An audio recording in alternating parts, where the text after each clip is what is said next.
iepriekšējos 2 gados jau bija pa 4 pirmām klasēm, tas bija 80, ja, 81 bērniši, ja, šogad rekords 101, plus 15 tīnošu pamatskolā. Ja.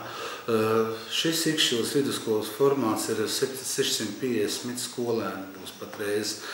Tā ir izveidojies, ka vecākās klases, vidusskolas klases, tomēr vairāk aiziet mācīties uz Rīgas dažādām šīm te vidusskolām, kur var iegūt šo vidusskolu izglītību. Tagad arī ir diezgan spēcīgas šīs te arod vidusskolas, kur arī šie jaunieši iegūst sev profesiju un ar viņas paliek populārāks.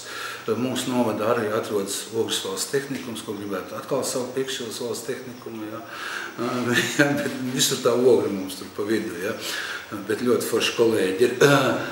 Un šīs vidusskolas jautājums mēs esam pētījuši un nākotnē varētu rasties šīs problēmas no šiem bērniem, kas ir šajos pēdējos 3 gados ir vairāki šie te pirmklasnieki bijuši.